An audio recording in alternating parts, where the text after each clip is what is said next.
విజయం మాదే. మున్సిపల్ ఎన్నికల్లో గెలుపుపై ప్రధాన పార్టీల ధీమాట.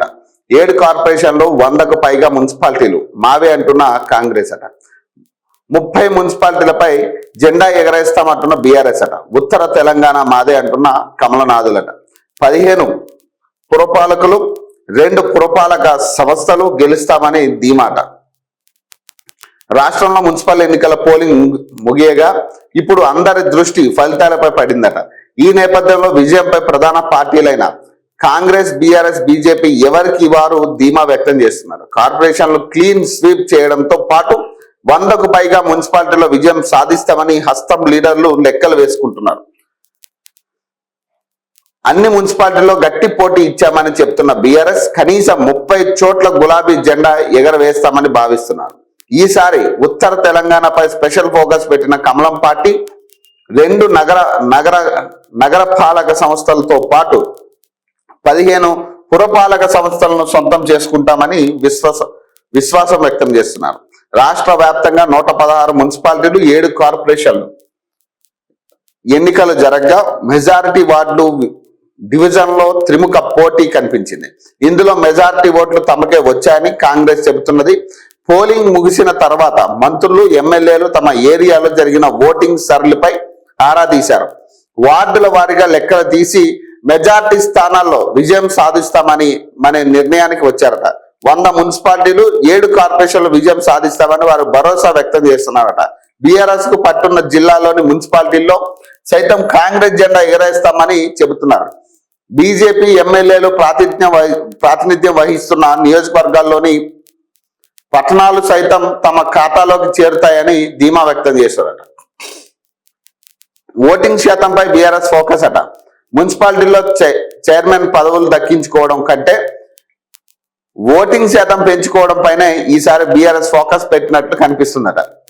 దేని మీద ఫోకస్ పెట్టిన ఇక ఫైనల్ రిజల్ట్ అనేది ఇక రేపు రిజల్ట్ బయటకు వస్తుంది. ఇక దీనికి సంబంధించి ఎవరు గెలుస్తారు, ఎవరు ఓడిపోతారు అని పక్కన పెడితే ఇక గెలుపు అనేది మేబీ ఇప్పుడున్న పరిస్థితుల్లో ఎక్కువ శాతం ప్రజల మీదే భారం పడే పరిస్థితి ఉంటుంది. అలాగో ఎక్కడికక్కడ పైసలు విచ్చలవిడిగా పంచిపెట్టారు. పైసలు, మద్యం ఎవరికి తోచినంత వాళ్ళు ఇక 5,000, 10,000 లేకపోతే 5,000 ఇచ్చే చోట 10,000, 1,000 రూపాయలు ఇచ్చే చోట 5,000 మొత్తం ఇక విచ్చలవిడిగా పైసలు పంచిపెట్టారు.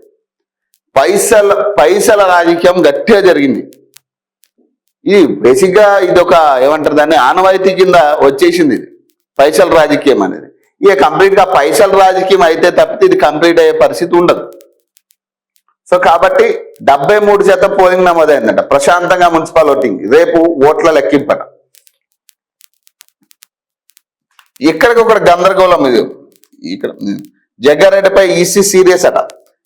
సిఐని దూషించడంపై ఆగ్రహం అట. కేసు నమోదు చేయాలని ఎస్పీకి ఆదేశం అట. దొంగ ఓట్లను అడ్డుకుంటే కేసులు పెడతారా? టీపీసీసీ వర్కింగ్ ప్రెసిడెంట్ జగ్గారెడ్డి కొంత సహనం కోల్పోయి మాట్లాడినట్టుగానే అనిపించింది ఆ వీడియోలు చూస్తే.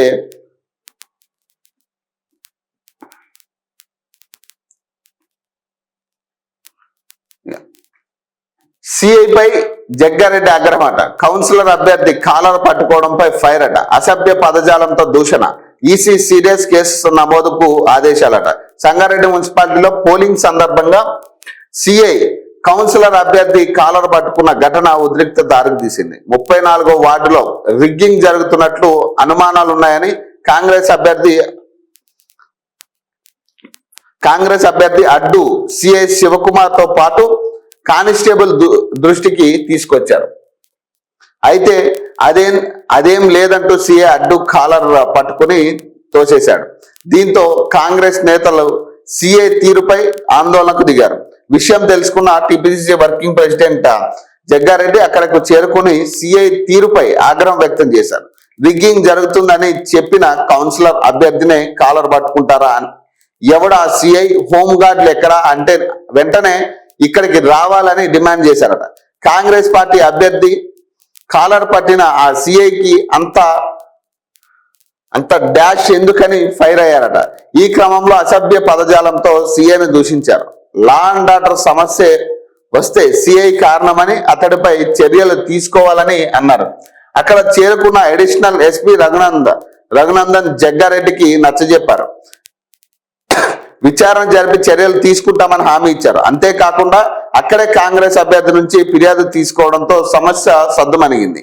ఇదిలా ఉండగా జగ్గారెడ్డిపై ఎన్నికల కమిషన్ సీరియస్ అయింది. అతనిపై కేసు నమోదు చేయాలని జిల్లా ఎస్పీకి ఆదేశాలు జారీ చేసిందట. అది పంచాయతీ. నిన్న సేమ్ ఇదే సిచ్యువేషన్ మన ధర్మపూర్ అరవింద్ కూడా సేమ్ ఇట్లానే కానిస్టేబుల్ మీద ఇక నోరు పారేసుకున్న పరిస్థితి. ఆయన అసహనం కోల్పోయి మాట్లాడడం జరిగింది. సో ఇక్కడ విషయం ఏంటంటే ఇప్పుడు జగ్గారెడ్డి కూడా ఓపెన్ గా కొన్ని వీడియోలు పెట్టిండు. ఆయన పైసలు పంచిపెట్టే వీడియోలు, కొన్ని వీడియోలు రీల్స్ పెట్టిండు ఆయన.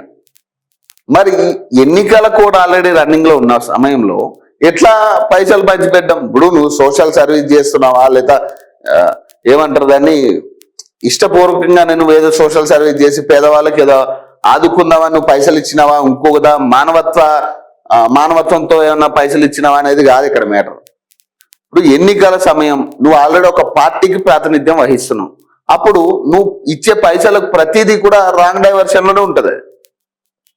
అంటే ఇప్పుడు ప్రజలను ప్రలోభ పెట్టడానికి నువ్వు బండి మీద తిరిగి మరి ఇక చెరుకు బండి దగ్గర చెప్పులు కుట్టవాడికి 5,000 10,000 అంటే ఇప్పుడు ఇక్కడ ఏంది, ఓట్లు వేయమని అడగడానికి పోయినావా నువ్వు, లేకపోతే ఏంది? ఇప్పుడు ఆల్రెడీ ఎన్నిక జరుగుతున్న సమయంలో కాంగ్రెస్ పార్టీ తరపు నుంచి నువ్వు ప్రాతినిధ్యం వహిస్తున్నప్పుడు నువ్వు ఎట్లా పైసలు అంటే ఇప్పుడు అది ఎన్నికల కోడ్ని ఉల్లంఘించినట్టే కదా. ఇప్పుడు ఈసీ ఆ విషయంలో కూడా జోక్యం చేసుకోవాలి కదా. అసలు ఆ వీడియోలు ఎప్పటివి అనేది కూడా తెలుసుకోవాలి కదా. ఇప్పుడు ఈసీ ఇప్పుడు ఏదైతే కేసు నమోదు చేయమంటుందో దీంతో పాటు అది కూడా, దాన్ని కూడా పరిగణలోకి తీసుకుని దాని మీద కూడా కేసు పెట్టండి మీరు. ఇప్పుడు అది ప్రజలను ప్రలోభ పెట్టే ప్రయత్నమే కదా పైసలు ఇచ్చి. ఎన్నికల సమయంలో ఎన్నికలు జరుగుతున్నాయన్న సోయి లేకుండా మరి ఎట్లా పైసలు ఆ సమయంలో పైసలు పంచి పెడతారు? ఇక ఓటేసేందుకు వెళ్ళగా ఇల్లు గుల్లట.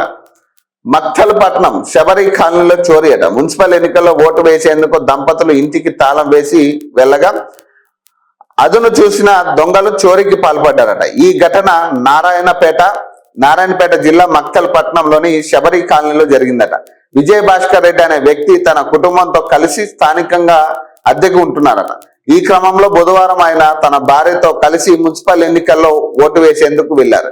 ఆ సమయంలో దొంగలు ఇంటి తాళం విరగొట్టి లోపల నగదుతో పాటు బంగారు చెవు పోగులు, కమ్మెలు, ఉంగరం దోచుకెళ్లారట. ఓటు వేసి ఇంటికొచ్చిన విజయ్ భాస్కర్ రెడ్డి తాళం పగలగొట్టి ఉండడం చూసి పోలీసులకు ఫిర్యాదు చేశారు. స్థానిక బజాజ్ షోరూమ్ లో సేల్స్ మేనేజర్ గా పనిచేస్తున్న తాను 2 రోజులుగా షోరూమ్ లో వసూలైన నగదును బీరువాలో దాచినట్టు చెప్పారట. పోలీసులను అడ్డుపెట్టుకుని కాంగ్రెస్ అరాచకాలట. బీఆర్ఎస్ నేత దేవి ప్రసాద్ అట. కళ్ళు నెత్తికెత్తికాయ, యూజ్లెస్ ఫెలో. ఈ మాట ధర్మపూర్ అరవింద్ ఒక పోలీస్ అధికారిని అంటున్న మాటలు ఇవి. పోలీస్ సిబ్బందిపై ఎంపీ అరవింద్ ఫైర్ అట. బీజేపీ అభ్యర్థిని బూత్ బయటకు పంపడంపై తీవ్ర ఆగ్రహం అట.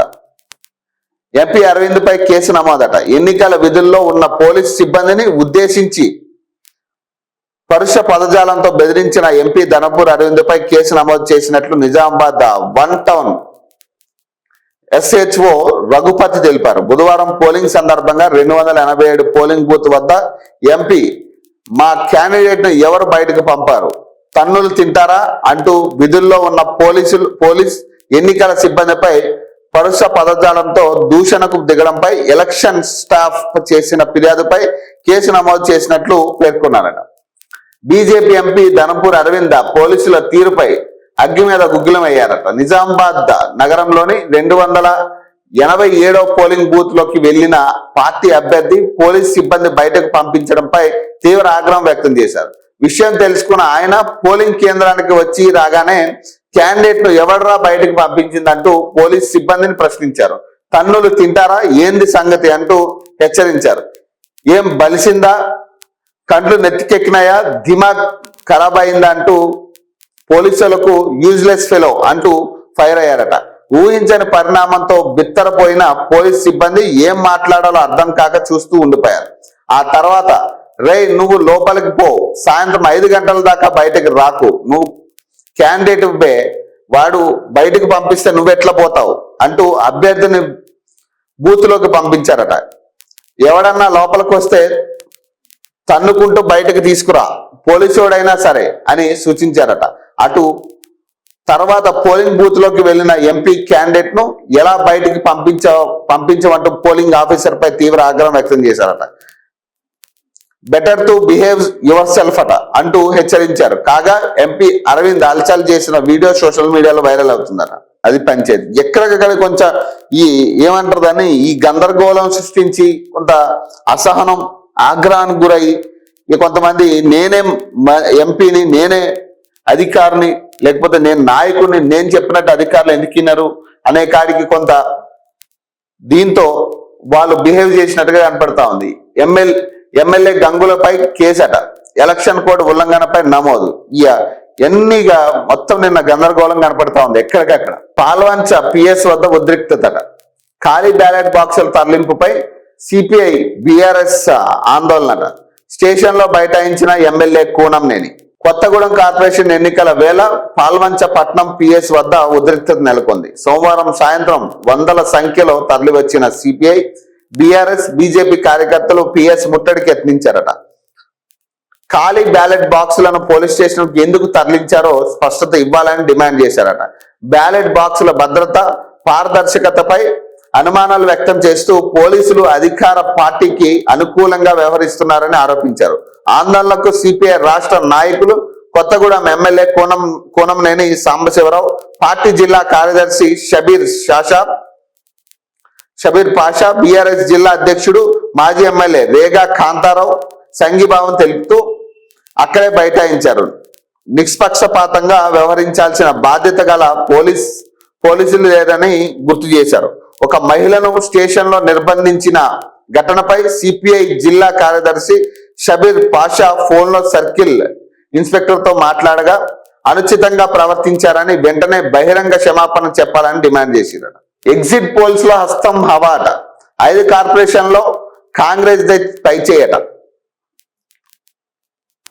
సర్వే సంస్థ పీపుల్ పల్స్ అట, కాంగ్రెస్ కి 68 నుంచి 76 వస్తాయని, బీఆర్ఎస్ కి 29 నుంచి 36 వస్తాయని, బీజేపీకి 3 నుంచి 5 వస్తాయని, ఎంఐఎంకి 1 వస్తుందని, గట్టి పోటీ 8 నుంచి 14 చోట్ల గట్టి పోటీ ఉంటుందని పీపుల్స్ పల్స్ సర్వే సంస్థ వెల్లడించిందట.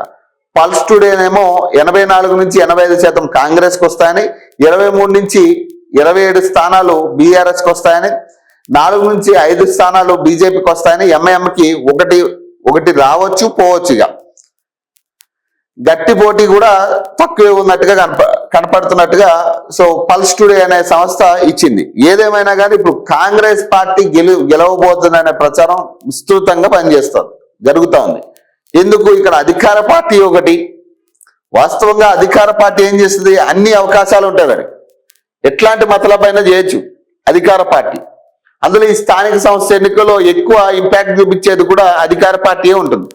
ఇప్పుడు ప్రతిపక్ష పార్టీల కంటే అధికార పార్టీకి ఎక్కువ స్కోప్ ఉంటుంది కాబట్టి ఎంతో కొంత అధికార పార్టీ బయటపడే ప్రయత్నం ఉంటుంది తప్పితే ఇక్కడ స్థానిక సంస్థ ఎన్నికల్లో, మున్సిపల్ ఎన్నికలు కావచ్చు, మున్సిపల్ కార్పొరేషన్ ఎన్నికల్లో majority of the Congress party బయటపడే పరిస్థితి తప్పితే నాకు తెలిసి ఇతర పార్టీలకు తక్కువే ఉంటుందేమో అనుకుంటున్నాం. ఎందుకంటే అధికార పార్టీకి ఎక్కువ అవకాశం ఉంటుంది. అదే రిగ్గింగ్ అయినా ఇంకొకటైనా ఏది జరిగినా కానీ తమ్మిని చేసే అవకాశం ఓన్లీ అధికార పార్టీకే ఉంటుంది. సో కాబట్టి ఏదో రకంగా వాళ్ళు బయటపడే ప్రయత్నమే జరుగుతుంది తప్పితే వేరే ఏముండదు.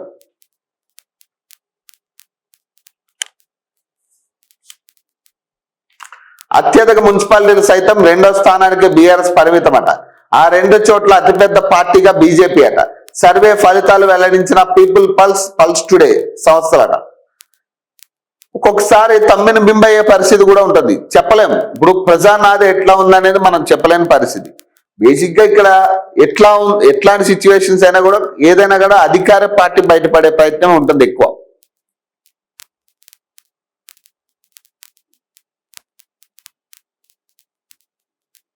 పోలింగ్ లో పోలీస్ సేవలట బేష్. రాష్ట్రంలో 7 మున్సిపల్ కార్పొరేషన్లు 116 మున్సిపాలిటీలో పోలింగ్ ప్రక్రియ ప్రశాంతంగా ముగిసిందని డీజీపీ శివధర్ రెడ్డి తెలిపారు. బుధవారం ఆయన తన కార్యాలయంలో అడిషనల్ డీజీపీ మహేష్ భగవత్ తో కలిసి రాష్ట్ర వ్యాప్తంగా పోలింగ్ సరళిని వెబ్ కాస్టింగ్ ద్వారా పర్యవేక్షించారు. ముఖ్యంగా సమస్యాత్మకమైన ప్రాంతాల్లో పోలింగ్ ను పరిశీలిస్తూ ఎప్పటికప్పుడు క్షేత్రస్థాయిలో అధికారులకు సూచనలు జారీ చేశారు. ఈ సందర్భంగా డీజీపీ మీడియాతో మాట్లాడుతూ వెబ్ కాస్టింగ్ ద్వారా రాష్ట్రంలో పోలింగ్ స్టేషన్ తీరుతెన్నులను ఎప్పటికప్పుడు తెలుసుకునే వీలు కలిగిందని చెప్పారు. పోలింగ్ ప్రశాంతంగా జరగడంతో పోలీస్ సిబ్బందిని ఆయన ప్రశంసించారు. రాష్ట్ర వ్యాప్తంగా మొత్తం 8,203 పోలింగ్ స్టేషన్లను కవర్ చేస్తూ భారీ ఎత్తున భద్రత కల్పించామని తెలిపారు. 1,302 అత్యంత సమస్యాత్మకమైన హైపర్ సెన్సిటివ్ ఏరియాస్, 1926 సమస్యాత్మకమైన సెన్సిటివ్ ఏరియాస్, 4,975 సాధారణ కేంద్రాలుగా గుర్తించి ఆయా ప్రాంతాల తీవ్రతను బట్టి బలగాలను మోహరించినట్టు వివరించారు. వృద్ధులు, వికలాంగులు ఓట్లు వేసేందుకు పోలీస్ సిబ్బంది సహాయం చేశారని చెప్పారట. ములుగు జిల్లాలో మార్స్తో పడిపోయిన ఓటర్లకు 4వ బెటాలియన్ సిబ్బంది ప్రథమ చికిత్స చేసి ఆసుపత్రికి తరలించారట. మూసీపై ముందడుగట, పునర్జీవం కోసం 50 ఎకరాల భూసేకరణకు నిర్ణయమట. నోటిఫికేషన్ జారీ చేసిన MRDCL అట. 21 కిలోమీటర్ల మార్గంలో భూముల గుర్తింపట. నదికి ఇరువైపులా 50 మీటర్ల మేర బఫర్ జోన్ అట. TDR రూపంలో నిర్వాసితులకు నష్టపరిహారం అట. మూసీ పునర్జీవం ప్రాజెక్టులో కీలక ముందడుగు పడిందట. హిమాయత్ సాగర్ నుంచి గాంధీ సరోవర్ బాపు ఘాట్ వరకు 9.2 కిలోమీటర్ల పరిధి, ఉస్మాన్ సాగర్ నుంచి బాపు ఘాట్ వరకు 11.8 కిలోమీటర్ల పరిధిలో 50 ఎకరాల భూములను సేకరించాలని Musi river front development corporation limited నిర్ణయించింది.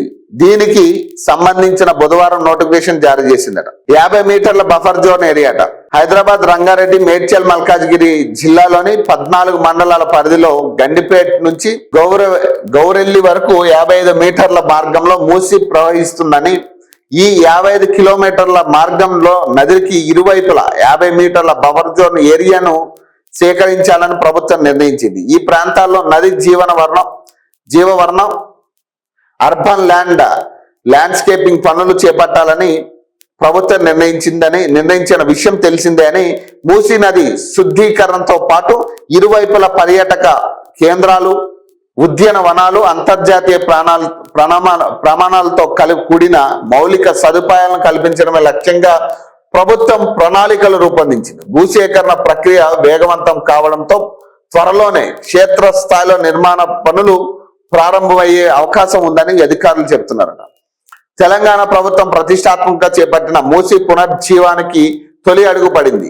ఈ మేరకు మూసీ రివర్ డెవలప్మెంట్ కార్పొరేషన్ ఆధ్వర్యంలో నది పరివాహక ప్రాంతాల అభివృద్ధికి ప్రభుత్వం భూసేకరణ ప్రక్రియను అధికారికంగా ప్రారంభించిందట. తొలి విడతలో హైదరాబాద్ జిల్లా గోల్కొండ మండలంలోని ఇబ్రహీంబాగ్, కిల్లా మహమ్మద్ నగర్, రంగారెడ్డి జిల్లా రాజేందర్ నగర్ మండలంలోని హైదర్గూడ, బద్వేల్, ఉప్పర్పల్లి, గండిపేట్ మండలాల్లోని దర్గా, కాలిష్ఖాన్, కిస్మత్పుర, గండిపేట్, నార్సింగి, మంచిరేవుల, గంధంగూడ, హైదర్ షకోట్, అలాగే బండ్లగూడ గ్రామాల్లోకి 50 ఎకరాల భూములను సేకరించాలని ప్రభుత్వం నిర్ణయించిందట. సర్వే నెంబర్లు గ్రామాల వారీగా పూర్తి జాబితాను అధికారులు ఇప్పటికే ప్రకటించారు. భూములను కోల్పోతున్న యజమానులకు ప్రభుత్వం భరోసా ఇచ్చిందట. ప్రస్తుతం మార్కెట్ విలువ ఆధారంగా భూ యజమానులకు తగిన నష్టపరిహారాన్ని TDR రూపంలో చెల్లించాలని నిర్ణయించిందట.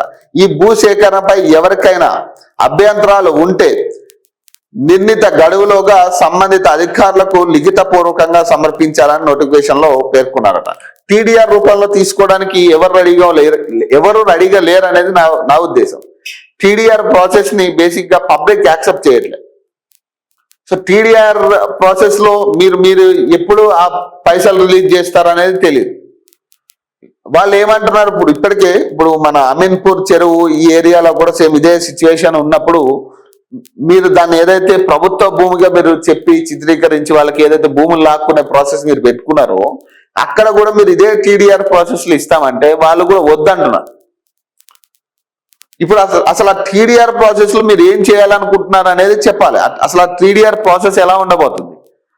ఇమీడియట్ గా వాళ్ళకి ఏమైనా ల్యాండ్ అలొకేట్ చేస్తారా? సేమ్ రిప్లికేషన్ లో ఇక్కడ ఏదైతే వాల్యూ ఉందో అదే వాల్యూతో అక్కడ వేరే చోట ఏమైనా ల్యాండ్ అలొకేట్ చేస్తారా? అసలు ఆ టీడీఆర్ ప్రాసెస్ ఎలా ఉండబోతుంది అనేది క్లియర్ గా ఎక్స్ప్లెయిన్ చేస్తే మంచిది.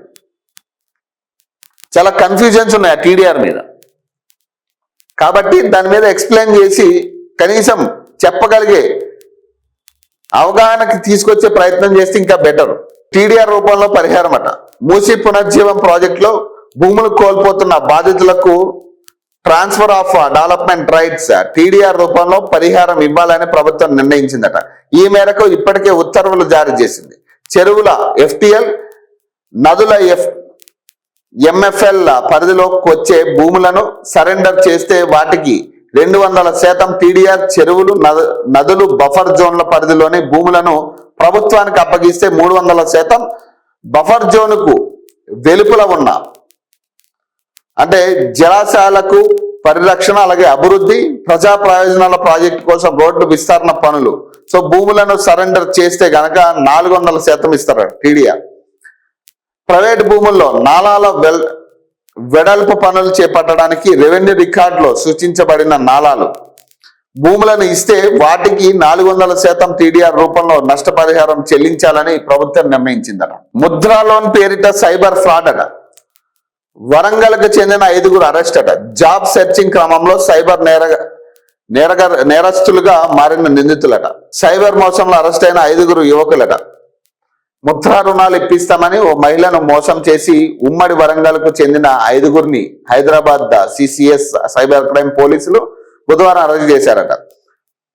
పోలీసులు వెల్లడించిన వివరాల ప్రకారం హైదరాబాద్కు చెందిన ఓ మహిళ గత ఏడాది నవంబర్ నెలలో ఇన్స్టాగ్రామ్ లో లోన్స్ కు సంబంధించిన ఓ ప్రకటనను చూసిందట.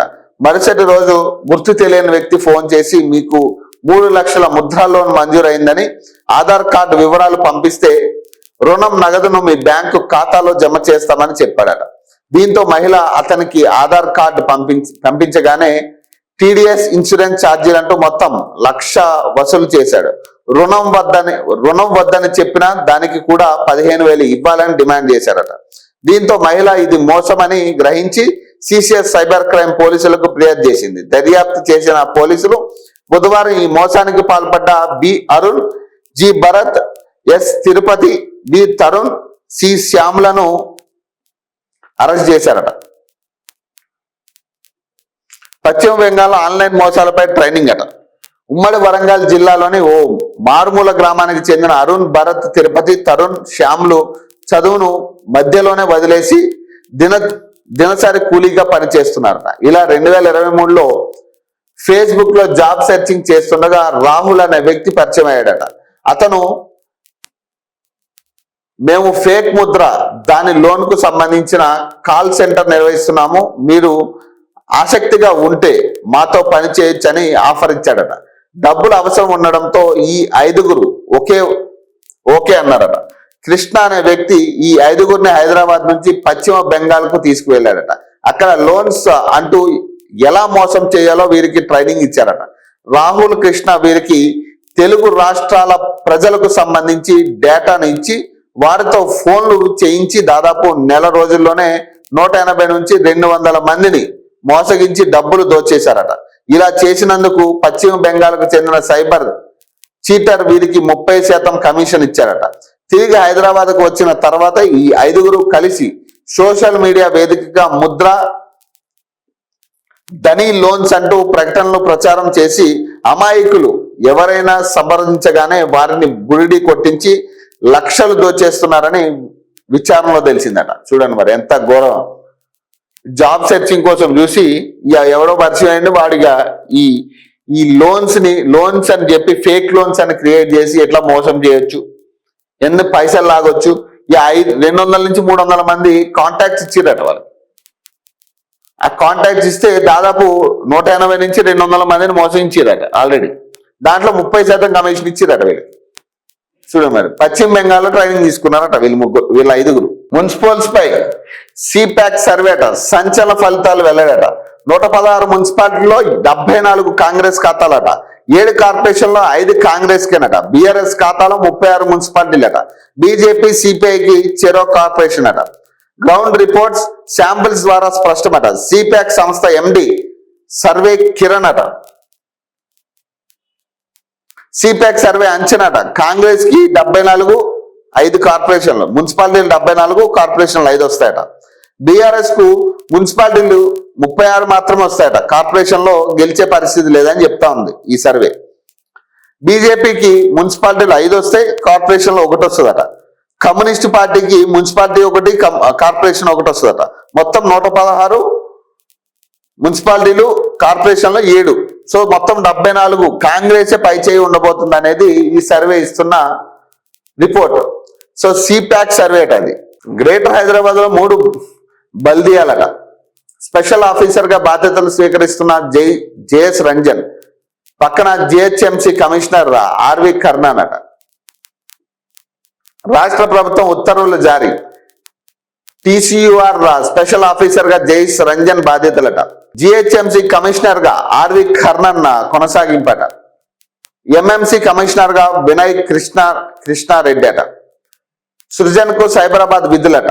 బాధ్యతలు స్వీకరించిన అధికారులు 3 కార్పొరేషన్లకు ప్రత్యేక వెబ్సైట్లట. తెలంగాణ కోర్ అర్బన్ రీజియన్ టీసీయూఆర్ పరిధిని 3 కార్పొరేషన్లుగా ఏర్పాటు చేస్తూ ప్రభుత్వం బుధవారం ఉత్తర్వులు జారీ చేసింది. ఆ వెంటనే టీసీయూఆర్ పరిధిలోని కార్పొరేషన్లకు స్పెషల్ ఆఫీసర్ గా HMDA urban department special chief secretary JS Ranjan కు బాధ్యతలు అప్పగించింది. మరోవైపు జిహెచ్ఎంసి కమిషనర్ గా ఆర్వి కర్ణనే కొనసాగించగా సైబరాబాద్ కు సృజన, అలాగే మల్కాజ్గిరికి వినయ్ కృష్ణారెడ్డి కమిషనర్ గా నియమించింది. వీరంతా బాధ్యతలు స్వీకరించారు. కాగా జిహెచ్ఎంసి, సిఎంసి, ఎంఎంసీలకు ప్రత్యేకంగా వెబ్సైట్లను సైతం ప్రారంభించారట. ఇప్పుడు జిహెచ్ఎంసి ఇప్పటికిప్పుడు హడావిడిగా ఎవరిని సంప్రదించకుండా, కనీసం సర్వే కూడా నిర్వర్తించకుండా ఇంత సడన్ గా జిహెచ్ఎంసిని 3 భాగాలు ఎందుకు చేశారనే అనుమానం ప్రతి ఒక్కళ్ళు ఉంది. ఎందుకు ఇంత సడన్ గా మూడు కార్పొరేషన్లు చేశారు? ఇప్పుడు బీజేపీ వాళ్ళు ఏమంటున్నారు, ఒక కార్పొరేషన్ ని ముస్లింల చేతిలో పెట్టడానికే ఇదంతా, ఎంఐఎం చేతిలో పెట్టడానికే ఇదంతా చేస్తున్నారని బీజేపీ ఆరోపిస్తా ఉంది. ఇక బీఆర్ఎస్ ఏమంటుంది, మేబీ నిజమై ఉండొచ్చేమో, ఎక్కడికక్కడ ఈ రిగ్గింగ్ కానీ అసలు సంబంధం లేకుండా డివైడ్ చేసేది ఎక్కడికక్కడ, అసలు ఎందుకు ఇంత కుట్రపూర్తంగా చేస్తా ఉందని బీఆర్ఎస్ అంటుంది. మరి కాంగ్రెస్ ఏమంటుంది, కంపల్సరీ ఇది చేయాల్సిందే 3 కార్పొరేషన్లు అని చెప్పి అసలు ఎవరు దానికి సంఘీభావం తెలపలే, ఎవరు ఇన్వాల్వ్మెంట్ లేకుండానే ఓపెన్ గా కాంగ్రెస్ పార్టీ స్వచ్ఛందంగా తీసుకున్న నిర్ణయం ఇది. ఇక మూడు కార్పొరేషన్లని క్రియేట్ చేయాలని స్వచ్ఛందంగా కాంగ్రెస్ పార్టీయే స్వచ్ఛందంగా తీసుకున్న నిర్ణయం. ఇక దానికి ఆల్రెడీ ఆర్డర్స్ వచ్చినాయి, జియో రిలీజ్ చేసారు, అన్ని అయిపోయినాయి కంప్లీట్ గా. ఇప్పుడు ఏం చేయలేని పరిస్థితి. చాలా మంది వ్యతిరేకత ఇచ్చినా కూడా దాన్ని పట్టించుకునే పరిస్థితి కూడా లేదు. ఇప్పుడు జిహెచ్ఎంసీ ఆ మీటింగ్ లో కూడా మేయర్ దీన్ని అనౌన్స్ చేసినప్పుడు అందరూ వ్యతిరేకించారు. ఇక కొంత సమయం ఇస్తారేమో అనుకున్నారు, కానీ హుటాహుటిన ఇక ఎన్నికల దగ్గర పడుతున్న సమయంలో ఇక దీన్ని 3 కార్పొరేషన్లు చేసి మరి దీన్ని ఎట్లా విభజిస్తారు, ఎట్లా ఉండబోతా ఉంది అనేది చూడాలి. అంటే ఏ ఏరియాస్ దేని కిందకు వస్తాయి అనేది చూడాలి ఇంకా, ఎందుకంటే దాని మీద ఇంకా క్లారిటీ రాలేదు కాబట్టి. ఇప్పుడు ఇక్కడ ఏమవుతుంది, హైదరాబాద్ ఒకటి, సైబరాబాద్, అలాగే మల్కాజ్గిరి, మొత్తం 3 అయినాయి. ఈ 3 కార్పొరేషన్లు ఎట్లా డివైడ్ చేస్తారు, ఏ ఏరియాలు ఏ కార్పొరేషన్ కిందకి ఇస్తారు అనేది చూడాలి. ఎంత పరిధి ఉంటుంది, సో అక్కడున్న పరిస్థితుల్లో ఇప్పుడున్న ఎంత జనాభా ప్రకారం కొత్త కార్పొరేషన్లు క్రియేట్ చేస్తారు, కొత్త డివిజన్లు క్రియేట్ చేసే పరిస్థితి ఉంటుంది. ఎందుకంటే కార్పొరేషన్ డివిజన్లో ఒక్కొక్క చోట 70,000 ఓటింగ్ కూడా ఉన్న ఏరియాలు ఉన్నాయి, 60,000, 70,000. అక్కడ మేబీ వీళ్ళు 30,000 పరిధి తీసుకుంటామంటున్నారు. వాస్తవానికి డివైడింగ్ ఎట్లా చెప్పారు వీళ్ళు, ప్రతి చోట అంటే డివిజన్స్ లో 60,000 నుంచి 70,000 ఓటర్లు ఉన్న చోట 2 డివిజన్లు క్రియేట్ చేస్తామన్నారు. అంటే 30,000 లేకపోతే 35,000 అలాగా డివైడ్ చేస్తారు. అంటే మినిమం 35 నుంచి 40,000 ఉండేటట్టు డివిజన్ లో ఓట్ బ్యాంక్, ఆ లెక్క ప్రకారం డివైడ్ చేస్తామన్నారు. కానీ ఇప్పుడు చూస్తే చాలా ఏరియాలు, అంటే వీళ్ళ డివైడ్ చేసిన కొన్ని ఏరియాల్లో దాదాపు 40,000 ఓటింగ్ ఉన్న చోట కూడా వీళ్ళు 2 కార్పొరేషన్లు క్రియేట్ చేస్తారు, 2 డివిజన్లు క్రియేట్ చేస్తా ఉన్నారు 40,000 ఉన్న చోట కూడా. మరి అది ఎందుకు, ఏ ఆలోచనతో దాన్ని క్రియేట్ చేస్తున్నారు అనేది తెలియదు. ఇప్పుడు 60 నుంచి 70,000 ఉన్న చోట మీరు 2 డివిజన్లు డివైడ్ చేయడం, ప్రతి డివిజన్కి 30,000 నుంచి 40,000 ఓట్ బ్యాంక్ ఉండేటట్టు చూసుకోవడం అనేది కరెక్టే. కానీ ఇప్పుడు ఏం జరుగుతూ ఉంది, మీరు చెప్పింది ఒకటి, కానీ ఇక్కడ చేస్తుంది ఏంటి, 40,000 ఓట్ బ్యాంక్ ఉన్నదాన్ని కూడా 2 డివిజన్లు చేస్తున్నారు, అంటే 20,000. అప్పుడు డివిజన్ కూడా చిన్నదవుతుంది. మరి దాన్ని ఎందుకు చేస్తా ఉన్నారు? మీరు ఆల్రెడీ ప్రాథమికంగా మీరు పెట్టిన మినిమం ఓటింగే 30,000, మాక్సిమం ఓటింగ్ 40, ఓట్ బ్యాంకు 40,000 ఉండాలనేది మీరు పెట్టిన ప్రాధానికం. మరి దాన్ని కూడా దాటి 40,000 నుంచి అంటే ఇంకా తక్కువ చేస్తా ఉన్నారు. 20,000 ఎట్లా చేస్తున్నారు అనేది ఇంకా క్లారిటీ ఇవ్వాలి వీళ్ళు. అసలు ఏ ఏరియాలు దేని కిందకు వస్తాయి ఇవన్నీ కూడా క్లారిటీ ఇస్తే తప్పితే, అదొక షీట్ గనక ఇస్తే ఇంకా క్లారిటీ ఉంటుంది.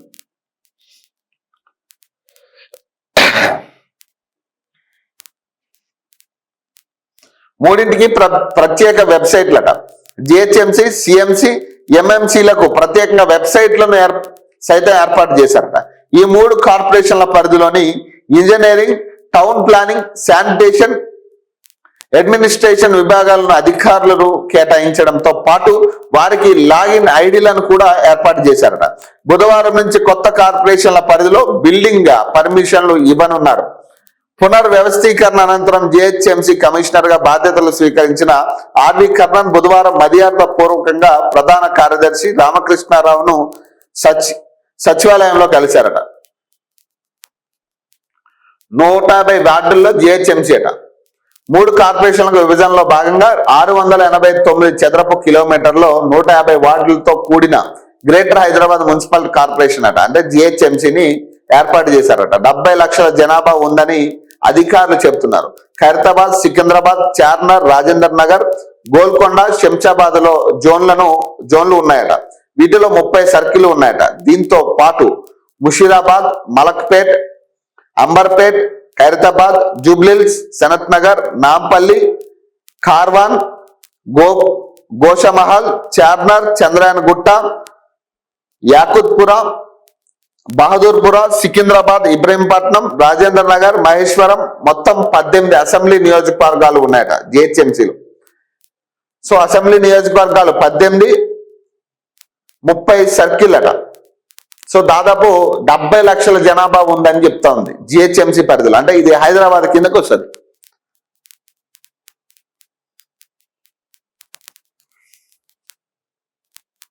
డెబ్బై 76 వార్డులతో సిఎంసీ అంటే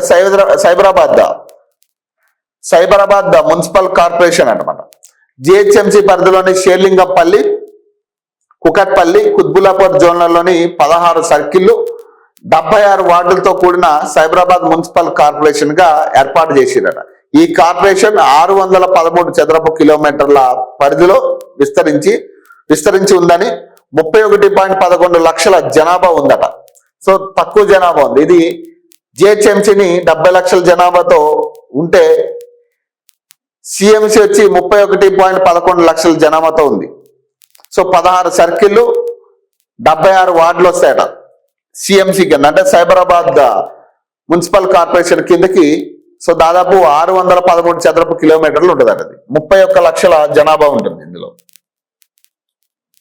సో 74 వార్డులతో ఎంఎంసీ అట, అంటే మల్కాజ్గిరి, ఉప్పల్, ఎల్బీ నగర్ జోన్లోని 14 సర్కిళ్లు, 74 వార్డులతో మల్కాజ్గిరి మున్సిపల్ కార్పొరేషన్ గా ఏర్పాటు చేశారట.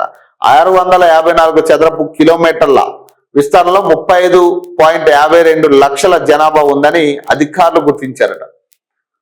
సో దాదాపు అతిపెద్ద మున్సిపాలిటీగా జిహెచ్ఎంసీ ఉండబోతా ఉంది. హైదరాబాద్ అనేది అతిపెద్ద జనాభా ఉన్న జిహెచ్ఎంసీ ఉండబోతుంది, ఎందుకంటే 70 లక్షల జనాభా ఉంటుంది డివైడింగ్ లో.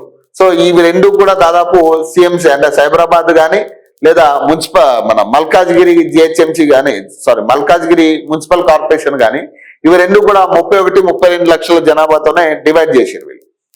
సో ఈ కార్పొరేషన్ పరిధిలో మల్కాజ్గిరి, ఉప్పల్, ఎల్బీ నగర్, సికింద్రాబాద్ కంటోన్మెంట్, మేడ్చల్, కుకట్పల్లి, పాక్షికంగా కుకట్పల్లి యాడ్ అవుతుంది. సో ఇబ్రహీంపట్నం, మహేశ్వరం నియోజకవర్గాలు ఉన్నాయట.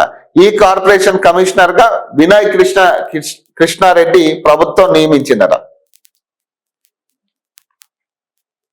సో కార్పొరేషన్ జోన్లు, సర్కిళ్లు, వార్డులు, చదరపు కిలోమీటర్లు, జనాభా. సో ఇక్కడ క్లియర్ గా ఒకసారి మళ్ళీ చూద్దాం. జిహెచ్ఎంసీ అంటే హైదరాబాద్. సో ఇప్పుడు ఏదైతే ఉందో సో అది హైదరాబాద్ మున్సిపల్ కార్పొరేషన్ గా డివైడ్ చేశారు. సో జోన్లు వచ్చేసి 6 జోన్లు వస్తాయట హైదరాబాద్ కి. సర్కిల్ వచ్చి 30 వస్తాయట. వార్డులు 150 వస్తాయట వార్డులు. చదరపు కిలోమీటర్లు 689 చదరపు కిలోమీటర్లు వస్తాయట. జనాభా వచ్చేసి 70,11,000 మంది జనాభా వస్తారు. సిఎంసి అంటే సైబరాబాద్ మున్సిపల్ కార్పొరేషన్ 3 జోన్లు వస్తాయి దీనికి. సర్కిల్ 16 వస్తాయి. వార్డులు వచ్చి 76 వార్డులు వస్తాయట. చదరపు కిలోమీటర్లు 613 వస్తాయట. జనాభా 31.11 లక్షలట జనాభా ఉంటారు. సో ఎంఎంసి అంటే మల్కాజ్గిరి మున్సిపల్ కార్పొరేషన్ 3 జోన్లు వస్తాయి దీనికి కూడా. సర్కిల్ 14 వస్తాయి. వార్డులు 74 వార్డులు వస్తాయి. చదరపు కిలోమీటర్లు 654 చదరపు కిలోమీటర్లు వస్తుంది. దాదాపు జనాభా వచ్చేసి 32.52 లక్షలట. సో ఈ రకంగా దీన్ని డివైడ్ చేసారు. సో అతిపెద్ద కార్పొరేషన్ గా ఇప్పుడు జిహెచ్ఎంసీ ఉండబోతా ఉంది. సో 70 లక్షల ఓటర్లతో, ఓట్ బ్యాంక్ తో. బాధ్యతలు స్వీకరించిన JS Ranjan CMC commissioner. So Cyberabad commissioner గా సృజన, ఎంఎంసి కమిషనర్ గా వినయ్ కృష్ణారెడ్డి. సో ఆల్రెడీ నా బాధ్యతలు అప్పగించారు వాళ్ళకి. 50,000 లోపు నష్టానికి తక్షణ పరిహారం అట. 90 రోజుల్లోగా బాధ్యతలకు చెల్లింపట. భద్రత ప్రమాణాలు పాటించకుంటే జరిమానాట. కొత్త ఎస్ఓజి నిబంధనలకు కేంద్ర హోంశాఖ ఆమోదమట. కోర్టు ఆర్డర్ లేకుండానే పరిహారం అట. ఆర్బీఐ ప్రతిపాదనలో బాధితులకు భరోసాట. తెలంగాణలో 6% తగ్గిన సైబర్ నేరాలట. సైబర్ మోసాలకు బ్యాంకులదే బాధ్యతట. సైబర్ మోసాలు ఇప్పుడు వ్యక్తులకే పరిమితం కాలేదు, దేశ ఆర్థిక వ్యవస్థకే పెను సవాలుగా పరిణమించాయి. డిజిటల్ లావాదేవీలు విస్తృతమవుతున్న వేళ ఫిషింగ్ లింకులు, అలాగే నకిలీ కాల్ సెంటర్లు, కేవైసీ అప్డేట్, ఇన్వెస్ట్మెంట్ యాప్స్ పేరుతో సైబర్ నేరగాళ్లు కోట్లు కొలగొడుతున్నారు. ముఖ్యంగా యూపీఐ, ఆన్లైన్ బ్యాంకింగ్ వేదికలే లక్ష్యంగా ఈ దోపిడీ సాగుతుంది. రోజు రోజుకు ఫిర్యాదులు వెలువల వస్తుండడంతో కేంద్ర కఠిన చర్యలకు ఉపక్రమించింది. ఇందులో భాగంగా బాధితుల నష్టాన్ని తగ్గించేలా బ్యాంకుల బాధ్యతను స్పష్టంగా నిర్ధారిస్తూ కేంద్ర హోంశాఖ సరికొత్త ఎస్ఓజి అంటే స్టాండర్డ్ ఆపరేటింగ్ గైడ్ లైన్స్ అట నిబంధనలకు ఆమోదం తెలిపిందట. దీని ప్రకారం 50,000 లోపు మోసాలు జరిగినప్పుడు కోర్టు ఆదేశాలు అవసరం లేకుండానే బ్యాంకులు 90 రోజుల్లోపు బాధితులకు డబ్బులు చెల్లించాల్సి ఉంటుందట. చిన్న మొత్తంలో జరిగే మోసాలకు సంబంధిత బాధితులకు పరిహారం. సో ఇక్కడ ఏమైతుంది, ఏదైతే 50,000 లోపు ఏదైతే మోసాలు జరుగుతాయో దాని పూర్తి బాధ్యత ఆ బ్యాంకులు, ఏవైతే బ్యాంక్స్ ఉన్నాయో మన బ్యాంక్స్, సో వాటికే పూర్తి బాధ్యత అప్పచెప్తా ఉన్నారు. సో ఖచ్చితంగా ఈ ఆన్లైన్ మోసాలు జరగకుండా చూసుకోవాల్సిన బాధ్యత బ్యాంకులదే. ఇప్పుడు ఒకవేళ గనక 50,000 లోపు గనక మోసాలు జరిగితే బ్యాంకులే తిరిగి మనకు పైసలు కట్టాలి. 90 రోజుల్లో మన పైసలు మనకు కట్టాలి. మన బ్యాంక్ అకౌంట్ నుంచి ఎవడైనా పైసలు దుబ్బేస్తే సైబర్ నేరాల పేరుతో 50,000 లోపు గనక ఉంటే ఎటువంటి కోర్టు ఆర్డర్స్ కూడా అవసరం లేదట. 90 రోజుల్లో ఆ 50,000 ఏవైతే కట్ అయినా మన అకౌంట్ నుంచి అవి బ్యాంకులే తిరిగి మనకు కట్టాల్సి ఉంటుందట. సో సైబర్ నేరాలతో మనకు సంబంధం లేదు ఇక. అందించాలని మానిటరీ పాలసీ కమిటీ సమావేశంలో ప్రతిపాదించారు. దీని ప్రకారం బాధితులు నష్టపోయిన మొత్తంలో 85% లేదా 25,000 ఈ రెండిట్లో ఏది తక్కువైతే ఆ మొత్తాన్ని చెల్లించనున్నారు. అయితే ఈ పరిహార జీవిత కాలంలో ఓసారి మాత్రమే పొందే అవకాశం ఉంటుందట. త్వరలోనే ఇందుకు సంబంధించి పూర్తి స్థాయి మార్గదర్శకాలు విడుదల కానున్నాయట. గత కొన్నేళ్లలో దేశవ్యాప్తంగా ఆన్లైన్ మోసాల వల్ల బాధితులు ఏకంగా 52,976 కోట్లు నష్టపోయారని కేంద్రం వెల్లడించిందట. ఆర్బీఐ డేటా ప్రకారం 2023-24 ఆర్థిక సంవత్సరంలో 80 మోసాలు జరిగి 14,457 కోట్ల నష్టం జరిగిందట. 2024-25లో కార్డ్ ఇంటర్నెట్ ఆధారిత లావాదేవీలకు సంబంధించిన 13,469 మోసాల కేసులు నమోదు కాగా వీటి వల్ల 520 కోట్ల నష్టం వాటిల్లిందని బ్యాంకులు నివేదించాయి. ఈ నేపథ్యంలో కేంద్రం తీసుకున్న తాజా నిర్ణయం బాధితులకు వేగంగా ఊరటనిస్తుందని భావిస్తున్నారు. ముఖ్యంగా డిజిటల్ లావాదేవీలు అధికంగా జరిగే హైదరాబాద్, విశాఖపట్నం వంటి నగరాల్లో ఈ నిర్ణయం కీలకం కానుంది. ఇకపై పేమెంట్ సంస్థలు, స్టాక్ ట్రేడింగ్ యాప్లు సైబర్ నేరాలపై ఫిర్యాదు అందిన వెంటనే 3 అంచెల వ్యవస్థలో స్పందించాల్సి ఉంటుందని, ఈ నేపథ్యంలో బ్యాంకులు, ప్రభుత్వ సంస్థలతో పాటు ప్రజలు కూడా అప్రమత్తంగా ఉంటేనే ఈ డిజిటల్ నేరాలకు అడ్డుకట్ట వేయగలమని నిపుణులు అభిప్రాయపడుతున్నారు. జిల్లాల వారీగా పార్టీల ఖాతాలో మున్సిపాలిటీలట. జనగామ కాంగ్రెస్, స్టేషన్ గన్పూర్ కాంగ్రెస్ అట. మరి దేని ప్రాతిపదికన ఇచ్చారు వీళ్ళు? సిప్యాక్ సర్వే వెల్లడించిన రిపోర్ట్స్ ఇవి. సో దాదాపు వాళ్ళు మెయిన్ జనగాంలో స్టేషన్ గన్పూర్, జనగాం 2 కాంగ్రెస్ ఇచ్చారు వీళ్ళు. వరంగల్లో నర్సంపేట కాంగ్రెస్ ఇచ్చారు, వర్ధనపేట బీఆర్ఎస్ ఇచ్చారు, అనుమకొండలో పరకాల కాంగ్రెస్ ఇచ్చారు, డోర్నకల్ బీఆర్ఎస్ ఇచ్చారన్నమాట. డోర్నకల్ బీఆర్ఎస్, మహబూబాబాద్ కేశముద్ర బీఆర్ఎస్ ఇచ్చారు, మహబూబాబాద్ లో బీఆర్ఎస్ ఇచ్చారు, మరిపేడ బీఆర్ఎస్ ఇచ్చారు, తొర్రూరు కాంగ్రెస్ ఇచ్చారు, భూపాలపల్లిలో బీఆర్ఎస్ ఇచ్చారు, కాంగ్రెస్ చొప్పదండి కాంగ్రెస్ ఇచ్చారు, కరీంనగర్ లో చొప్పదండి కాంగ్రెస్ ఇచ్చారు, హుజూరాబాద్ కాంగ్రెస్, జమ్మికుంట కాంగ్రెస్. మ్యాక్సిగా ఇప్పుడు వాళ్ళు చెప్పిన ప్రకారంలో మ్యాక్స్ కాంగ్రెస్ హవా చూపిస్తుంది అనేది ఈ సర్వే సంస్థ వెల్లడిస్తున్న రిపోర్ట్ ఇది. Karimnagar Congress, Ramagundam Congress, Nizamabad BJP, Mahabub Nagar Congress, Mancherial Congress, Kothagudem communist, Nalgonda Congress వస్తారట. అది భారీ పోలింగ్ తో ఎవరికి మేలట. 90% పైగా లోకల్ బాడీలో గెలుస్తామని కాంగ్రెస్ ధీమా. పట్టణాలు తమకే అనుకూలం అంటున్న బీజేపీ. ఊహించని ఫలితాలు వస్తాయంటున్న బీఆర్ఎస్ అట. పోలింగ్ సరళిని విశ్లేషిస్తున్న పొలిటికల్ పార్టీలట. నిజామాబాద్, కరీంనగర్ లో కాంగ్రెస్ బీజేపీ మధ్య టాప్ ఫైట్ అట. కాంగ్రెస్ కి జై కొట్టిన ఎగ్జిట్ పోల్స్ అట. V6 వెలుగు సర్వే కాంగ్రెస్ కు 85 నుంచి 95 మున్సిపాలిటీలు, బీఆర్ఎస్ కు 15 నుంచి 20, బీజేపీకి 2 నుంచి 5, మజ్లిస్ కు 2 వచ్చే ఛాన్స్ అట. 7 కార్పొరేషన్ లో 5 కాంగ్రెస్ కే దక్కవచ్చన్న అంచనాట. పైసాదే హవాట. మున్సిపల్ ఎన్నికల్లో విచ్చలవిడిగా పంపకాలట. పోలింగ్ రోజు ప్రలోభ పర్వం. 3 రోజుల అభ్యర్థుల ఖర్చు 5,000 కోట్లకు పైగాట. ప్రధాన పార్టీలతో పోటీపడ్డ ఇండిపెండెంట్లట. మేయర్, చైర్పర్సన్ ఆశావాహులు ఖర్చు కోట్లట. చూడండి మరి 5,000 కోట్లట 3 రోజుల అభ్యర్థులు ఖర్చు పెట్టిన ఖర్చు. ఇప్పుడు నిజంగా ఎవడైనా స్వచ్ఛందంగా వచ్చి రాజకీయాలు నిలబడాలన్నా కూడా వాడి పని కాని పంచాయతీగా. 3 ముక్కలట.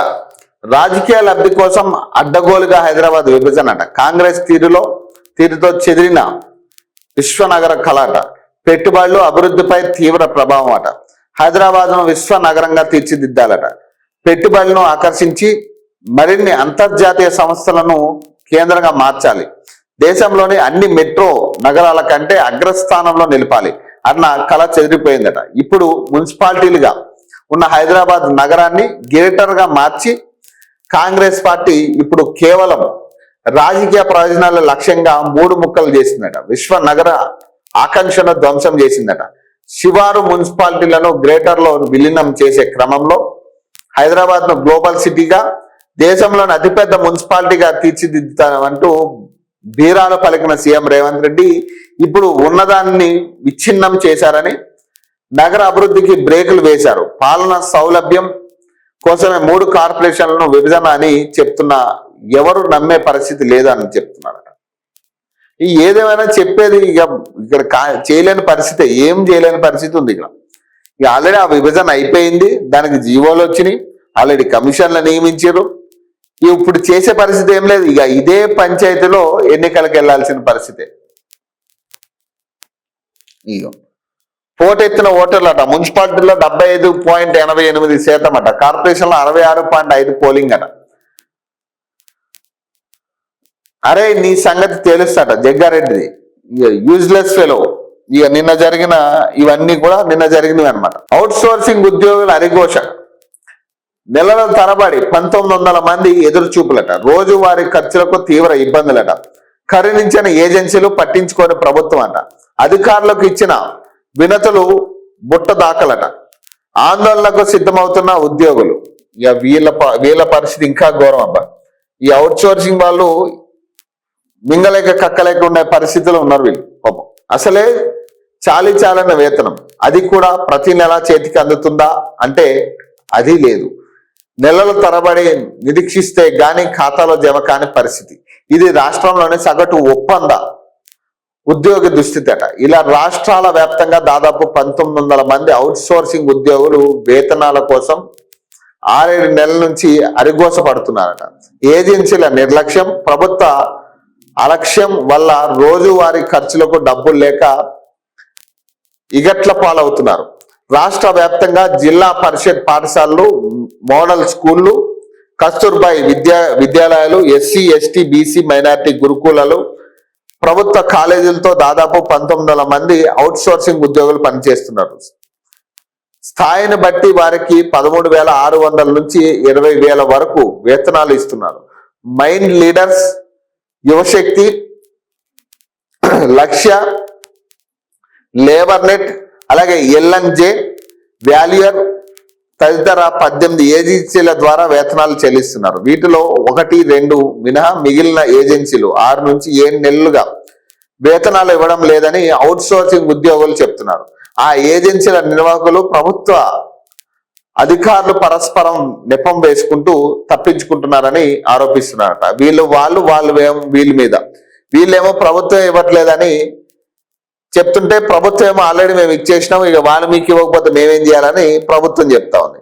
అప్పులతో అరిఘోషట. రాష్ట్రంలో అవుట్ సోర్సింగ్ ఉద్యోగులకు నిరుడు జూన్ జూలై నెలల వేతనాలు ఆగస్టులో చెల్లించారు. ఆ తర్వాత నుంచి తమకు వేతనాలు అందలేదని వారు ఆవేదన వ్యక్తం చేస్తున్నారు. 1-2 ఏజెన్సీలు మాత్రమే 2 నెలల కిందట వేతనాలు చెల్లించాయని, మిగిలిన ఏజెన్సీల పరిధిలోని ఉద్యోగులకు మాత్రం జీతాలు అందలేదని చెప్తున్నారు. గతంలో కనీసం 2-3 నెలలకైనా జీతాలు అందేవని, కాంగ్రెస్ అధికారంలోకి వచ్చిన తర్వాత తమ పరిస్థితి అగమ్య గోచరంగా మారిందని, సకాలంలో జీతాలు అందక రోజువారీ ఖర్చులకు సైతం నానా అవస్థలు పడాల్సి వస్తుందని వాపోతున్నారు. ఇండ్ల కిరాయిలు కట్టలేక, పిల్లల స్కూల్ ఫీజులు చెల్లించలేక అప్పులతో అరిఘోష పడుతున్నామని ఆవేదన వ్యక్తం చేశారట.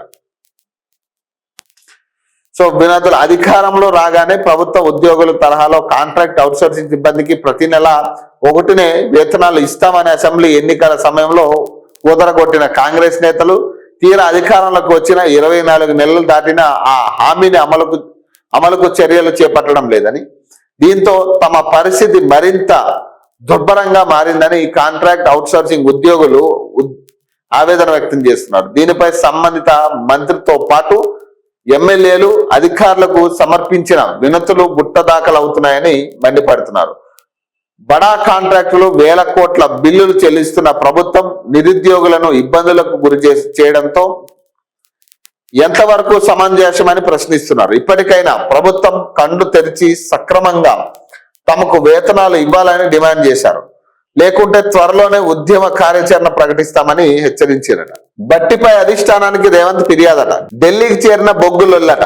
ఖర్గేతో రేవంత్ భేటీట. డిప్యూటీ సీఎంపై జాతీయ నాయకత్వానికి ఫిర్యాదులు చిట్టాట. బట్టి ఓ మీడియా అధినేత భేటీలపైన ఆధారాలు అందజేతట. ఉత్తమ్ పొంగులేటి, సురేఖ వివరాలు సైతం అధ్యక్షుడి చేతికి. ఇంతవరకు కాపాడానని ఇక కష్టమేనని తేల్చి చెప్పిన సీఎం అట. రాష్ట్ర కాంగ్రెస్ లో ముసలం పుట్టించిన నైని బొగ్గుగని అవినీతి పంచాయతీ ఢిల్లీకి చేరిందట. ముఖ్యమంత్రి హోదాలో 62వ సారి బుధవారం ఢిల్లీకి వెళ్లిన రేవంత్ రెడ్డి కాంగ్రెస్ జాతీయ అధ్యక్షుడు మల్లికార్జున ఖర్గేతో భేటీ అయ్యారు. ఈ సందర్భంగా నైని బొగ్గు బ్లాక్ వివాదం, మీడియాలో మంత్రులపై కథనాలతో పాటు ఇతర అంశాలపై సుదీర్ఘంగా చర్చించినట్టు సమాచారం. ముఖ్యంగా నైని బొగ్గుగని వివాదం మొత్తానికి డిప్యూటీ సీఎం బట్టి విక్రమార్కే మూల కారణమని అధిష్టానానికి ఆయన ఫిర్యాదు చేసినట్టు విశ్వసనీయంగా తెలిసింది. ఇందుకు సంబంధించిన ఆధారాలను బట్టిపై ఇతర ఫిర్యాదుల చిట్టాను ఖర్గే ముందు పెట్టినట్టు సమాచారం. దీంతో పాటు మంత్రి కోమటిరెడ్డి వెంకటరెడ్డి ఓ ఐఏఎస్ అధికారితో అనైతిక బంధం అంటగడుతూ ఓ మీడియాలో కథనం ప్రసారం కావడంతో ఆ తర్వాత నైనీ బొగ్గుగని టెండర్లో భారీ అవినీతి జరిగిందని, ఇందులో డిప్యూటీ సీఎం బట్టి పాత్ర ఉందని ఆంధ్రజ్యోతిలో రాధాకృష్ణ కొత్త పలుకు రాయడం, తదనంతరం పరిణామాలను ఖర్గేకు రేవంత్ వివరించినట్టు అధిష్టానంతో సన్నిహితంగా మెలిగే పార్టీ వర్గాలు తెలిపాయట. బట్టిపై అధిష్టానానికి ఫిర్యాదుల చిట్టాట. ఖర్గేతో భేటీ సందర్భంగా CM Revanth Reddy deputy CM బట్టి విక్రమార్కకు సంబంధించి ఫిర్యాదుల చిట్టాను అందించినట్టు కాంగ్రెస్ లో చర్చలు జరుగుతున్నాయి. అనవసరంగా నైనీ బొగ్గుగని వ్యవహారంలో దూరి ఇటు పార్టీని అటు ప్రభుత్వాన్ని ఇబ్బందుల్లోకి నెట్టారని సీఎం ఫిర్యాదు చేసినట్టు తెలిసింది. బట్టి విక్రమార్కపై మీడియాలో వచ్చిన కథనాలకు తనకు ఎలాంటి సంబంధం లేదని, అవి తను రాయించలేదని రేవంత్ రెడ్డి స్పష్టం చేసినట్టు సమాచారం. ఇదే సందర్భంలో డిప్యూటీ సీఎం బట్టి విక్రమార్కకు మీడియా అధినేత మధ్య బంధాన్ని నిరూపించే ఆధారాలను ఖర్గే ముందు పెట్టినట్టు తెలిసింది. గతంలో బట్టిపై కమిషన్ల ఆరోపణలు వస్తే తానే కాపాడనని, అప్పటి నుంచి తప్పని పరిస్థితుల్లో బిల్లుల విడుదల అజమాయిషిని సీఎంఓ ఆధీనంలోకి తీసుకున్నట్టు రేవంత్ రెడ్డి చెప్పారట. ఇప్పుడు నైనీ వివాదం పార్టీకి ప్రభుత్వానికి మరింత ఇబ్బందిగా మారిందని, గతంలో మాదిరిగా ఇప్పుడు ఆయన్ను తను కాపాడలేనని తేల్చి చెప్పారట. సీఎం రేవంత్ రెడ్డి పనిగా మంత్రుల ఉత్తమ్ కుమార్ రెడ్డి, పొంగులేటి శ్రీనివాసరెడ్డి, కొండా సురేఖపై కూడా ఫిర్యాదు చేసినట్టు విశ్వసనీయంగా తెలిసింది. వీరి శాఖలోని అవినీతికి సంబంధించి ఆధారాలను సైతం అందజేసినట్టు ఢిల్లీ వర్గాల్లో చర్చ జరుగుతున్నది. పరిస్థితి ఇలాగే కొనసాగితే పార్టీకి నష్టం తప్పదని వ్యాఖ్యానించినట్టు తెలిసింది. ఇలా అయితే తాను పని చేయలేనని, ఏం చేయమంటారో మీరే చెప్పండి అని మీరు చెప్పినట్టే చేస్తా అని చెప్పినట్టు చర్చ నడుస్తున్నట. ఏమో ఈ కాంగ్రెస్ పంచాయతీలు మనం చెప్పలేని పరిస్థితి. ఎప్పుడు ఏం జరుగుతుంది, ఎవరి మీద కోప్పడతారు, ఎవరి మీద కంప్లైంట్ చేస్తారనేది అసలు చెప్పలేని పరిస్థితి. కాంగ్రెస్ పార్టీ విషయంలో అది ఏ రోజు ఏం జరుగుతుంది, ఎవరి మీద కోప్పడతారు, అసలు బేసిక్ గా మంత్రులు ఎవరికి కూడా సఖ్యత లేదు. సక్రమంగా ఏ మంత్రి కూడా ఇష్టపూర్వకంగా సఖ్యతగా మెలిగే పరిస్థితి లేదు. సో పార్టీ ఎప్పుడెప్పుడు నాకు అవకాశం వస్తుందా, నేను కంప్లైంట్ ఇవ్వాలి అనే ఆలోచనతోనే ఉన్నారు. ఎవరితో గొడవ పెట్టుకోవాలా, ఒకరికి పడే పరిస్థితి కనపడట్లే. మున్సిపల్ ఎలక్షన్ లో కూడా పెద్ద సఖ్యతగా మెలిగిన పరిస్థితి ఎక్కడా కనపడలేదు. ఎవరిది వాళ్ళదే అన్నట్టుగా కనపడింది తప్పితే ఎక్కడా కూడా సఖ్యతగా కనపడినట్టుగా ఎక్కడా కనపడలేదు. సో పొంగులేటి శ్రీనివాసరెడ్డి ఏదో ప్రచారం చేసిండు, తర్వాత మిగతా వాళ్ళు చేసిరేమో కానీ పెద్ద దాన్ని ఎవ్వరూ కూడా చూపించే ప్రయత్నం చేయలే. గ్రూప్ 1 మూల్యాంకనంలో అక్రమాలపై సీట్ అట. రాష్ట్రానికి వెలుపల ఉన్న ఫోరెన్సిక్ ల్యాబ్ నిపుణుల సహకారం తీసుకోండి. జవాబు పత్రాలు తారుమారు చేశారో లేదో తేల్చండి అట. మార్చి 16 లోపు నివేదిక ఇవ్వాలని సిట్ కు హైకోర్టు స్పష్టీకరణ. వైకాపా హయాంలో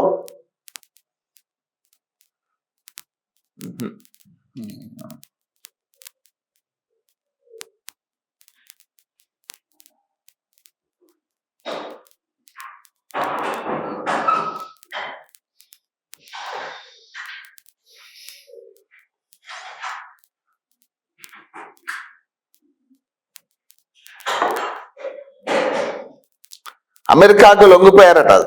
సిగ్గుగా అనిపించట్లేదా? రైతు ప్రయోజనాల పరిరక్షణలో రాజీ పడ్డారు. వాణిజ్య ఒప్పందంపై రాహుల్ గాంధీ నిప్పులట. దేశాన్ని అమ్మింది కాంగ్రెసే. నిర్మల మధ్యంతర వాణిజ్య ఒప్పందం ద్వారా కేంద్ర సర్కార్ అమెరికాకు పూర్తి లొంగిపోయిందని లోక్సభలో విపక్ష నేత రాహుల్ గాంధీ ఆరోపించారు.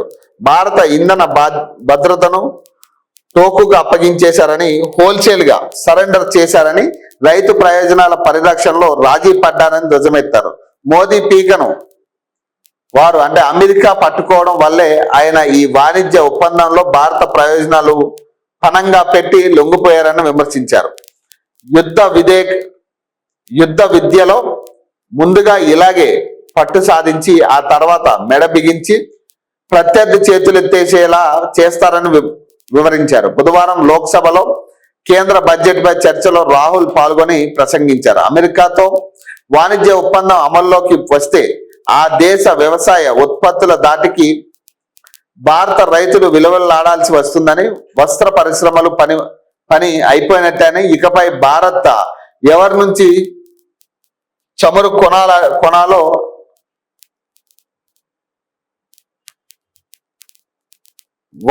వస్త్ర పరిశ్రమ పని అయిపోయినట్టే అని, ఇకపై భారత్ ఎవరి నుంచి చమురు కొనాలో అమెరికాయే చెబుతుందని, దేశాన్ని ఇలా చేస్తున్నందుకు మీకు సిగ్గు లేదా అని విరుచుకుపడ్డారట. ఎవరి మీద? మోడీ మీద.